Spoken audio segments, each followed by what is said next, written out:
गायत्री महामंत्र एक बार मेरे साथ दोहराओ।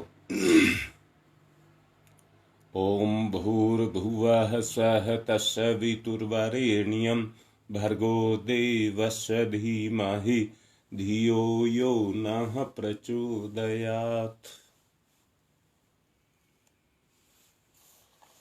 पेड़ का जमीन से ऊपर का भाग दिखाई देता है।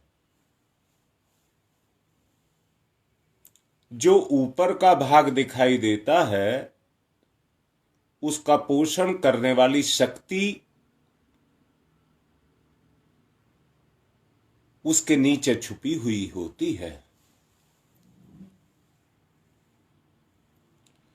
जीवन का बहिरंग स्वरूप दिखाई देता है,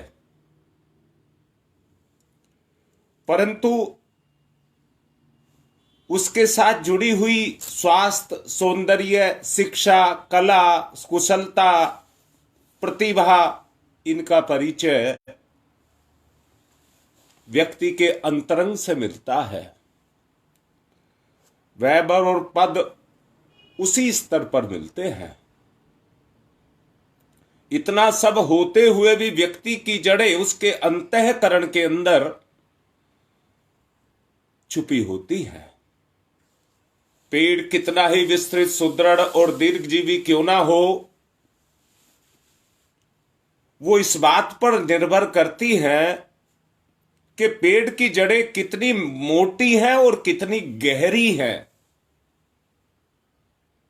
जितनी गहरी होंगी उतना ही पोषण अधिक मिलेगा। अगर जड़ें पतली होंगी, उथली होंगी, तो पेड़ बड़ा नहीं होगा। अगर हो गया तो टिकेगा नहीं, टिकेगा नहीं। कम फूल लगेंगे, पल्लव भी कम लगेंगे, हरियाली भी छितरी रहेगी, रूखा भी रहेगा। इसके विपरीत बरगद जैसे पेड़ों की जड़ें गहरी होती हैं और गहरी ही नहीं होती, अपनी जड़ें फोड़ता रहता है, अपने आप को मजबूत करता रहता है, इसलिए उसके साथ विशालता जुड़ी हुई है। वृक्षों का बुढ़ापा उसकी जड़ों से आरंभ होता है। आदमी की जरा जीर्णता भी उसने की नस नाड़ियों से होती है। नाड़ियां सूखने लग जाती हैं, कठोर होने लग जाती हैं, व्यक्ति को भी बुढ़ापा आने लग जाता है।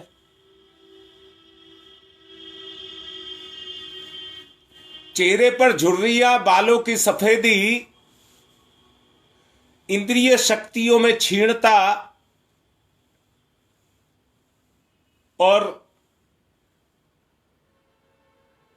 बाह्य परिस्थितियों को देख करके ही व्यक्ति की सही स्थिति का पता लगाया जा सकता है। गाड़ी पर लगे हुए मीटर को देख करके इंजन की स्थिति का पता लगता है।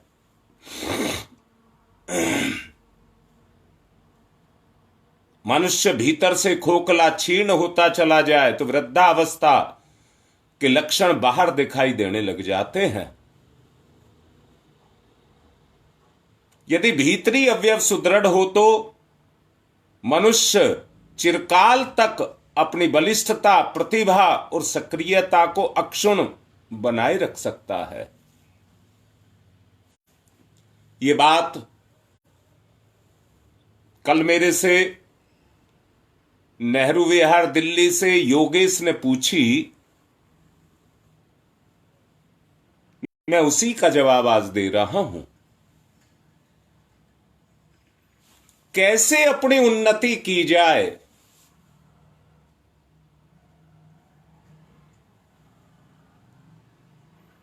कल तक मैं समझा रहा था व्यक्ति को रोज दिन में कई बार भोजन लेना पड़ता है, पानी पीना पड़ता है, सांस तो निरंतर लेनी पड़ती है। इसी तरह से व्यक्ति का विकास भी क्रमागत है। एक दिन में नहीं होता। एक बार रोटी खा ली, जिंदगी भर के लिए खा ली ना, एक बार नहीं होता। वो बेटा मेरे से इसी बात को पूछ रहा था। प्रयास तो कर रहा हूं, परंतु इंद्रियां काबू में नहीं आती, काबू में नहीं आती। आदमी की चार अवस्थाएं होती हैं, चार अवस्थाएं। पहली को जागृत कहते हैं, दूसरी को स्वप्नावस्था कहते हैं, तीसरी को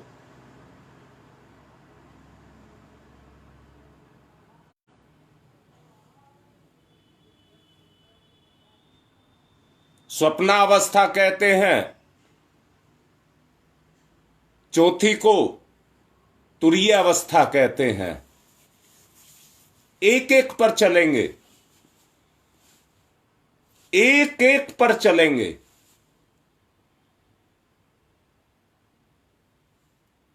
जब व्यक्ति मन, बुद्धि, चित्त और अहंकार, चार शक्तियां, ये मन, बुद्धि, चित्त और अहंकार, 5 कर्मेंद्रिय और 5 ज्ञानेंद्रियां मिलकर के 14 हो गई, मिलकर के 14 हो गई। बुद्धि का गुण है कल्पना, बुद्धि का गुण है कल्पना।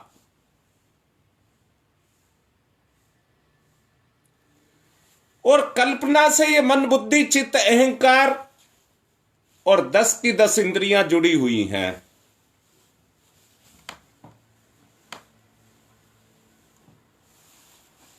जुड़ी हुई होने के कारण जो कल्पना उठती है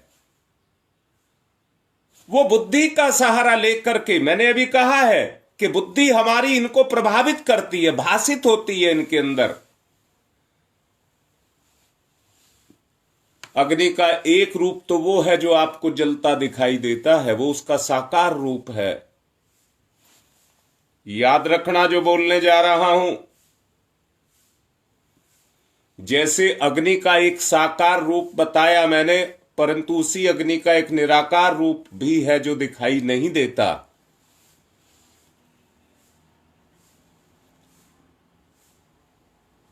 कहां दिखता है? आपकी आंख है, ये आंखें हैं आपकी, दुनिया को देखती हैं, लोभ मोह को देखती हैं, भोग विलास को देखती हैं, काम वासना को देखती हैं, वासना तृष्णा को देखती हैं, इन सब को देखती हैं, पर महसूस भी तो करती हैं। मन, बुद्धि, चित्त और अहंकार की बात मैंने कही, वो महसूस भी तो करती हैं। इसी कुचक्र में छुपा हुआ है जीवन, इसी कुचक्र में हमारा जीवन चलता चला जा रहा है। इसी को हम जागृत अवस्था कहते हैं। इस अवस्था से बाहर निकलना है, इस अवस्था से बाहर निकलना है। अगर बाहर निकलना है तो याद रखना, आपकी दृष्टि ही आपके जीवन को बदलेगी। और दृष्टि को ये मत कहना ये आंख जो देख रही है ये उसका साकार रूप है, परंतु उसका निराकार रूप आपकी स्मृति के अंदर छुपा हुआ है, जिनको अंदर की आंख बोलते हैं। याद रखना, मन में जो विचार चलता है, मन में जो विचार चलता है, अंदर से महसूस करना। हमारी इंद्रियां अपने अनुरूप, अपने अनुकूल विचार करती रहती हैं, अपने अनुकूल विचार करती रहती हैं। ये आंख जो देखती है वो मनपसंद चित्र देखती है। किससे देखती है? अपनी कल्पनाओं से देखती है। मन करता है, रस आता है, इंद्री को रस आता है, मन करता है और इंद्री को रस आता है, कोई नहीं जानता। इसलिए आपको स्वच्छ करने के लिए गुप्त अनुष्ठान कराया गया।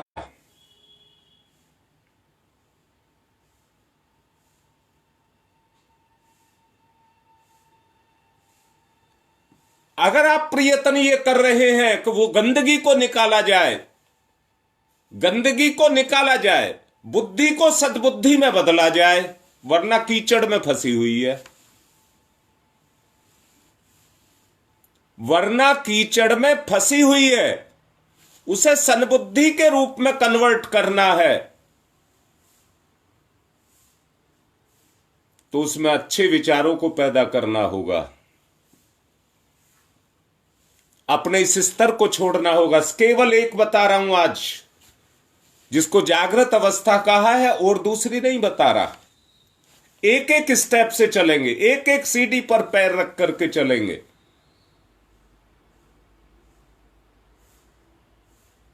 आप बहुत प्रयास कर रहे हैं, गुप्त रूप से जो अनुष्ठान कर रहे हैं उसमें बहुत प्रयास कर रहे हैं कि गंदे विचार ना आए, परंतु सच बताओ, जिस तरह से कोई आदमी किसी पानी में डूब जाता है, पानी के टैंक में गिर गया और डूब गया, तो डूबती बार वो पानी को अंदर पीता रहता है, अंदर पीता रहता है।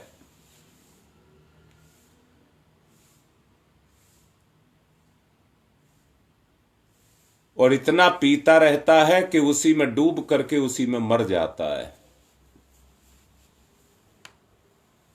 हम इस गंदगी के टैंक में गिर करके और अपने आप को मारते चले हुए जा रहे हैं, अपने आप को खत्म कर रहे हैं।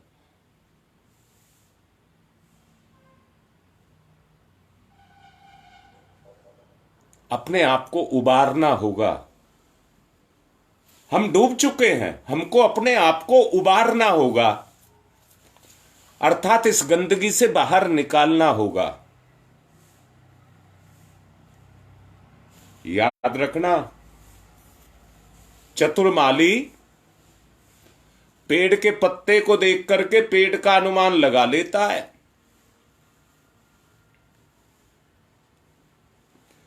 और अपने बगीचे को हरा भरा रखने के लिए, फला फूला बनाने के लिए, उसको देखने के लिए, फलता फूलता देखने के लिए वो ऐसे प्रयास करता है कि जड़ों की स्थिति को सुधारा जाए। तब उसमें खाद पानी जो भी उससे बन पड़ता है, उसके सुधारने के लिए उनको डालता है। उसकी बुद्धि का अधिकांश भाग इसी में लगा रहता है,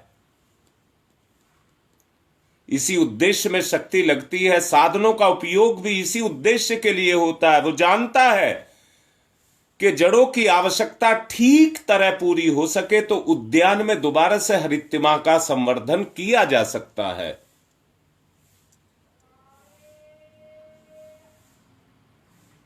आपको भी ठीक ऐसा ही कुछ करना पड़ेगा। अपने बारे में सोचिए।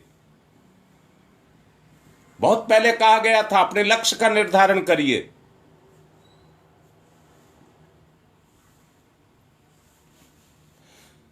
फल फूल यथा समय पर आएंगे, कोई नहीं रोक सकेगा।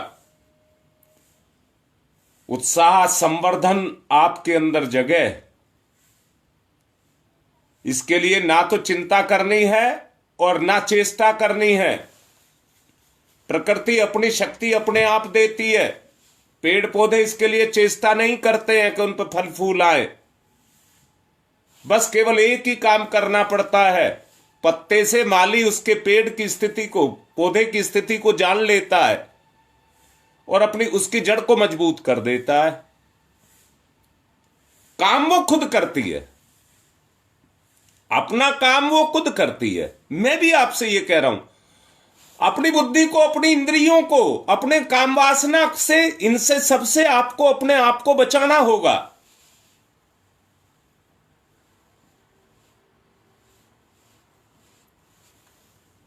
ईश्वर की शक्ति, मां गायत्री की शक्ति, गुरु की शक्ति, ये अपने आप काम करेंगी। इसके लिए आपको काम नहीं करना है। ये शक्तियां ईश्वर प्रदत्त हैं और अपने आप काम करती हैं, आपको नहीं करना है।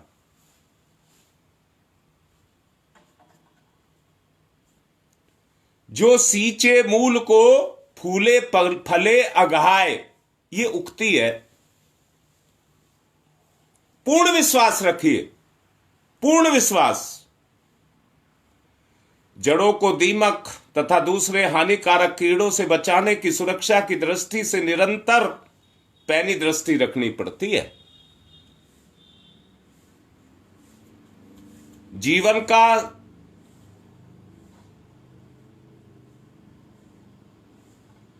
जो उपयोग है वो सफल, समुन्नत और परिष्कृत बनाने के लिए करना होगा। उसके लिए करना होगा। बाहरी अनुग्रह से तो किसी को कुछ मिल जाए तो वो उसके काम नहीं आता है। ये जो अभी चल रहा है हमारा, मैं फिर से कह रहा हूं, इस समय 50 व्यक्ति, 50 फोन जुड़े हुए हैं। व्यक्ति कितने हैं वो तो फोन जाने। मैं ये कह रहा हूं, अगर 50 व्यक्ति संगठित रूप से अंदर से मिलकर के इस काम को करें तो कितना बड़ा परिवर्तन आएगा। पर बात बाह्य, केवल दर्शन सुनना उन तक सीमित रह जाती है। बाहरी अनुग्रह से कुछ मिल जाए तो वो काम नहीं आएगा, आपके बेकार चला जाएगा। जब अंदर की हूक उठती है, अंदर की हूक उठती है, संकल्प भर करके आता है, मैं करूंगा, मैं करूंगा। उसमें क्या है, व्यक्ति को, आत्मा को, जीव को अपना फायदा दिखाई देता है। विजातीय द्रव्य की तरह न तो रुचता है और न पचता है। पौधे के पत्तों पर पानी डालते रहो तो जड़ें हरी नहीं होती हैं, पेड़ को उसका कोई फायदा नहीं होता।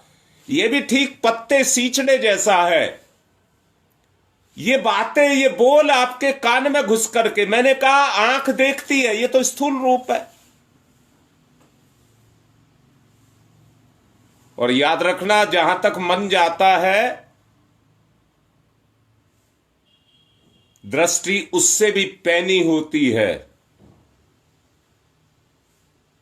दृष्टि उससे भी पैनी होती है। वही चेतना का निराकार, शक्तिशाली, प्रचंड शक्तिशाली रूप होता है।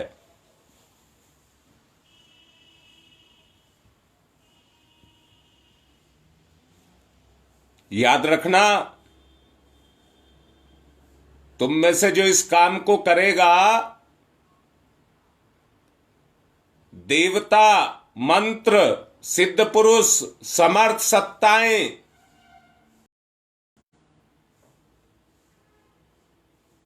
उनके वरदान आपको मिलेंगे।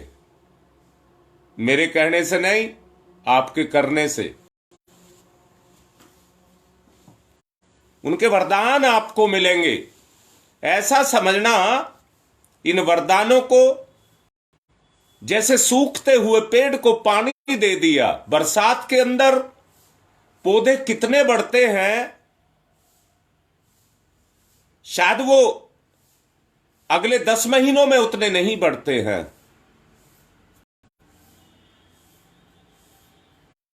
देवता, मंत्र, सिद्ध पुरुष, समर्थ, इनकी शक्तियां हमको मिलें,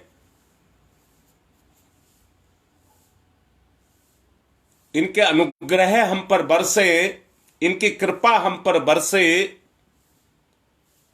इससे बड़ा सौभाग्य हमारा नहीं होगा।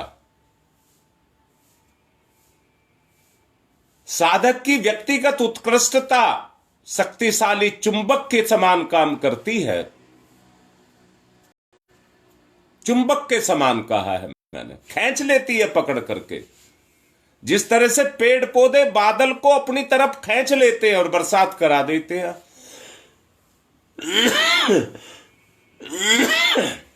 मात्र पूजा, मात्र प्रार्थना, इनसे कोई प्रसन्न नहीं होता है, ना कोई अपना अनुग्रह बरसाता है।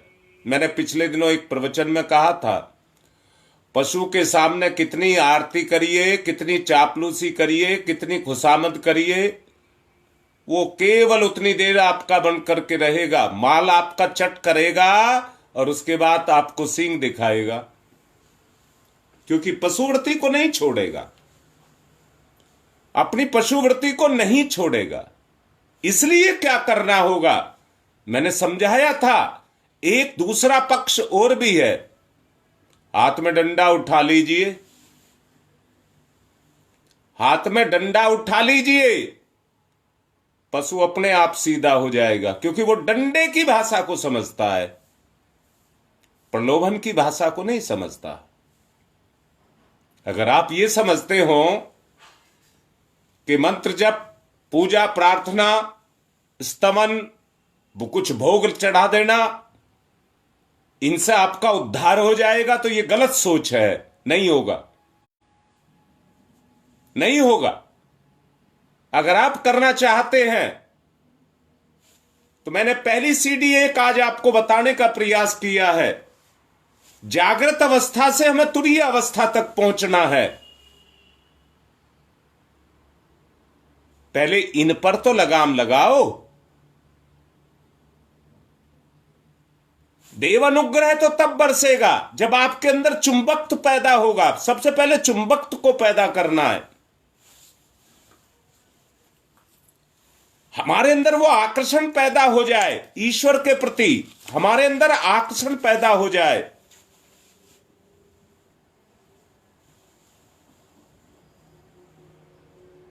जब शक्ति आपकी सक्षम होगी, भीतर का स्रोत खुला हुआ होगा,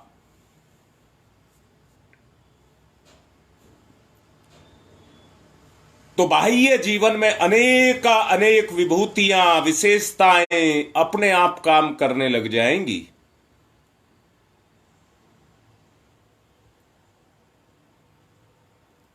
गुण कर्म स्वभाव में अंतर आता चला जाएगा। आप महसूस करेंगे, ऐसे नहीं, महसूस करेंगे, आपका स्वभाव बदलता चला जाएगा।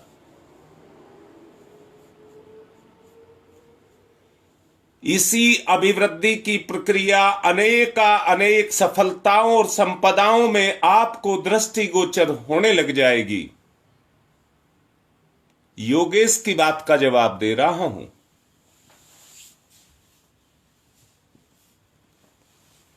आपके व्यक्तित्व की कीमत और आपकी प्रतिक्रिया का स्तर दोनों आपस में मैच करने लग जाएंगे। आपकी प्रतिक्रिया ही आपके व्यक्तित्व में परिवर्तन ला सकती है, और कोई नहीं। ओछे व्यक्ति दूसरों की दृष्टि में घृणा का कारण बने रहते हैं और उपेक्षित रहते हैं, उपेक्षित रहते हैं। आत्मसम्मान नाम की चीज उनको मिल नहीं पाती, इसलिए वो किसी को सच्चा सहयोगी नहीं मानते। और मैं कहता हूं, मैं कल उनको कह भी रहा था और आज आप सबको भी कह रहा हूं, एक सच्चा सहयोगी, एक सच्चा सहयोगी, एक कहा है मैंने, आपको अपना बनाना पड़ेगा या आपको किसी का बनना पड़ेगा। काम नहीं चलेगा, सहयोग के बगैर तो काम चलेगा ही नहीं।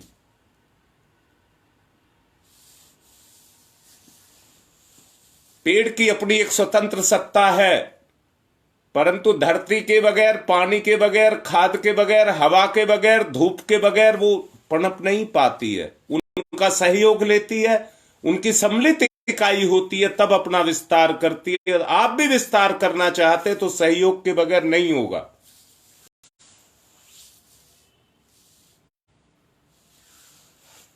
मैंने कहा है, आपको अपने हृदय की स्थिति को, एक चुंबकत्व को अपने अंदर पैदा करना होगा। जब तक आपको हार्दिक सम्मान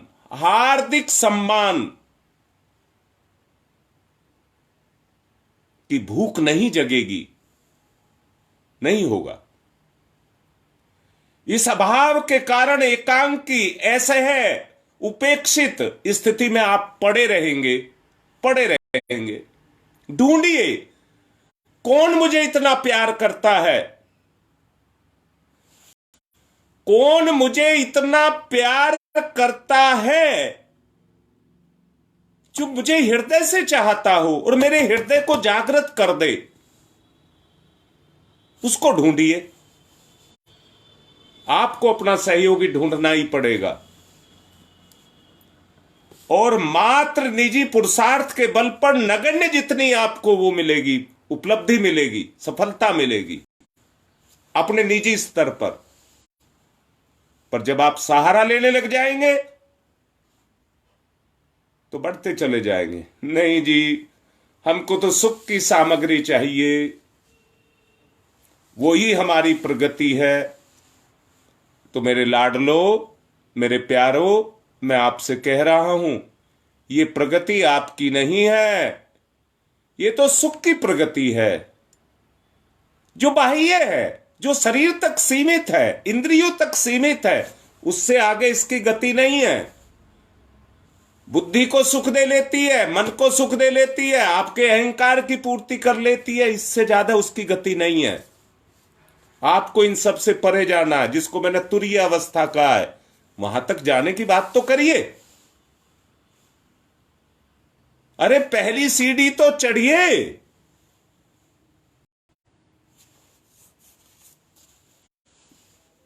जागृति से ऊपर उठिए।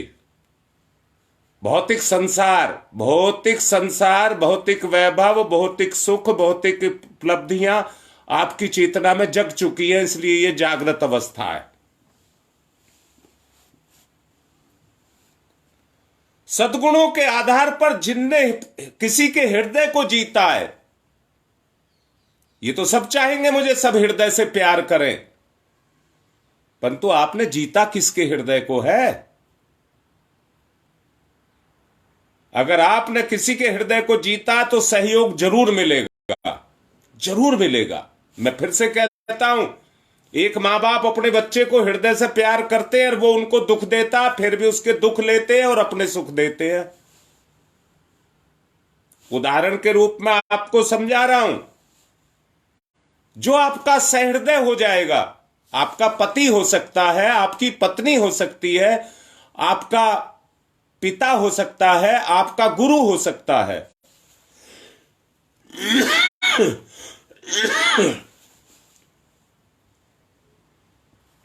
इसलिए अपने साथ अनेकों की सामर्थ्य जुड़ जाने से पग पर आपको सफलताएं मिलती हुई चली जाएंगी और आपके जीवन का प्रगति का पथ खुल जाएगा, आपके लिए आगे का रास्ता बनता चला जाएगा। सोचो, याद रखना, आपका अंतःकरण जितना निर्मल, जितना निष्पाप होगा, अंतर्द्वंद उतने ही कम उठेंगे, अंतर्द्वंद उतने ही कम उठेंगे।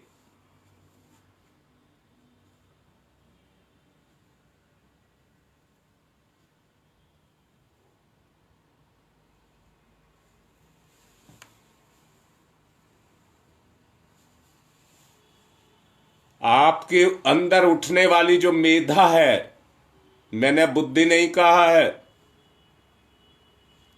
वो तो खर्च इन पापों में हो जाती है,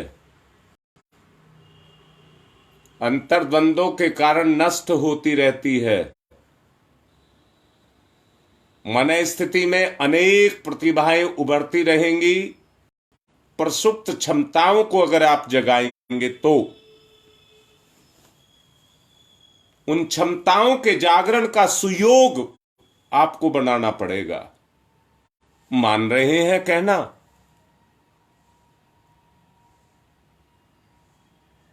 प्रतिक्रिया नहीं करते, प्रतिक्रिया नहीं करते। अगर प्रतिक्रिया करें तो क्रिया की प्रतिक्रिया होती है। क्रिया ही नहीं हुई तो प्रतिक्रिया कैसे होगी?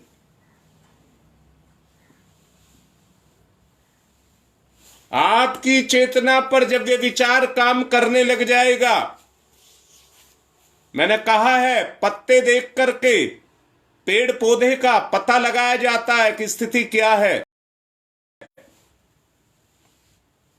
जब तक आप इस रस को पिएंगे नहीं, आपको रस नहीं आएगा, आपकी चेतना को रस नहीं आएगा, तब तक हरियाली नहीं आएगी।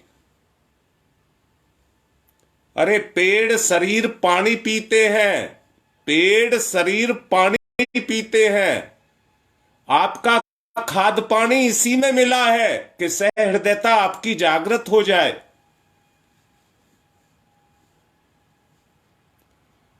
परसुप्त दिव्य क्षमताओं के जागरण का सुयोग आपको मिले, यही सार तत्व है जिसके आधार पर प्रतिभा दिन दिन तीक्ष्ण बनती चली जाएगी। जो लक्ष्य हो, मैंने पहले कहा था आपको, आज से करीबन कुछ बहुत समय पहले मैंने कहा था, लक्ष्य आपको निर्धारित करना पड़ेगा, नहीं तो कुछ नहीं होगा। पूर्ति किसकी करोगे आप? जो कर रहे हो किसके लिए कर रहे हो? उद्देश्य क्या है?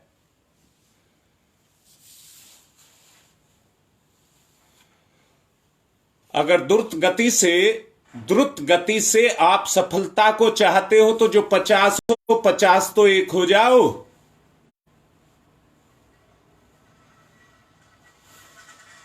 मुझे पता है आपकी पहुंच बहुत है, मैं देखता भी हूं, फोन ये बताता है, एक एक ने कितनों कितनों को ये लिंक भेज रखा है, वो फोन बताता भी है।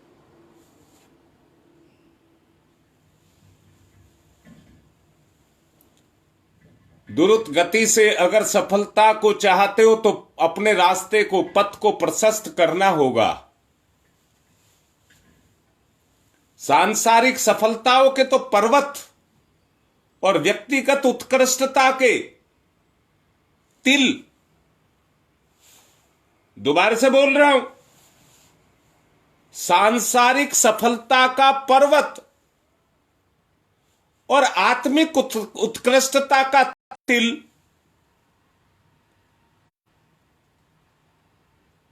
अगर आप तराजू में रखेंगे तो मैं बड़ा प्रेम करके, लाड करके आपको बोल रहा हूं, गिड़गिड़ा नहीं रहा हूं, लाड करके बोल रहा हूं। एक पलड़े में आध्यात्मिक सफलता के तिल को रखिए और दूसरे पलड़े में सांसारिक वैभव के पर्वत को रखिए। आपका तिल भारी पड़ेगा।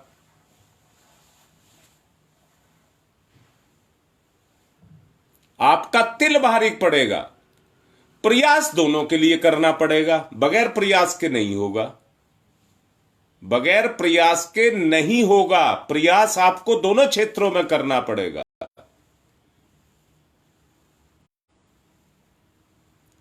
छोटा बालक या रोगी पेट की कमजोरी के कारण गरिष्ठ पकवान को हजम नहीं कर पाता है, इसलिए वो उसके लिए हानिकारक सिद्ध होते हैं। कुपात्रों के हाथ भी अगर सफलता लग जाए तो वो देर तक ठहरती नहीं है, देर तक नहीं ठहरती है। वो बेतुके उद्दत उद्देश्यों में खर्च हो जाती है। यही हमारे साथ हो रहा है। अभी मैंने कुछ देर पहले भी कहा है, आपकी जो मेधा है, जो गुप्त अनुष्ठान कराया है, उसमें जो गंदे विचार उठते हैं वो उसको खा जाते हैं, जुड़ता नहीं आपके पास। खेत में खरपतवार और फसल दोनों बोई जाए, जब खरपतवार ज्यादा हो जाती है तो फसल को खाने नहीं देती है, झपट करके ले जाती है। समाज में जब चोर उचक्के उठाईगीर पैदा हो जाते हैं तो वो धनवानों की संपत्ति को लूट करके, हड़प करके, बंधक बना करके उनसे सब ले लेते हैं।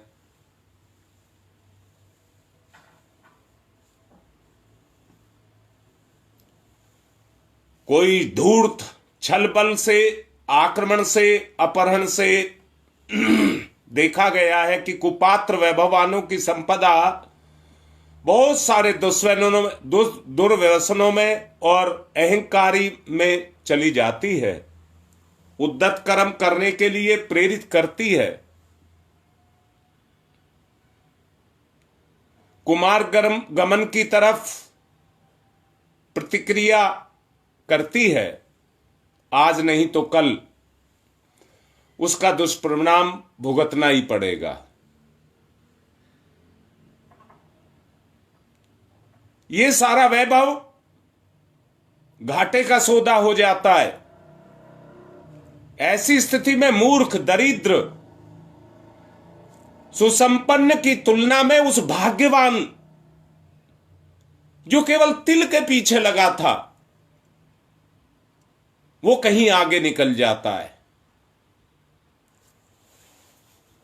पात्रता ना होने पर विभूतियां अनायासी प्राप्त कर ली जाए तो करने वाले को दुर्गतिग्रस्त बना देती हैं।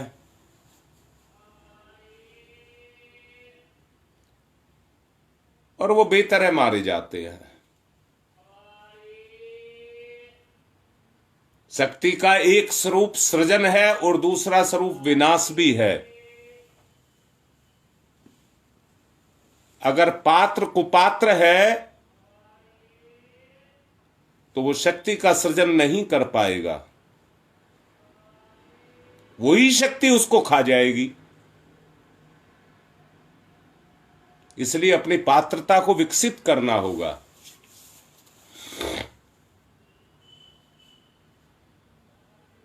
तभी हम शक्ति का सदुपयोग कर पाएंगे।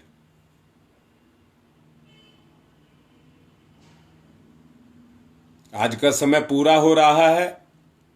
अब मैं शब्द लगा रहा हूं आग्रह का, वो इसलिए कि आप मेरा कहना मान लें। सोचें समझें, जो बोला गया है उसे सोचें और समझें, तब उस पर प्रतिक्रिया करें, लाभ होगा। आज की बात को यहीं पर संपन्न कर रहा हूं। ओम शांति ही शांति ही शांति ही।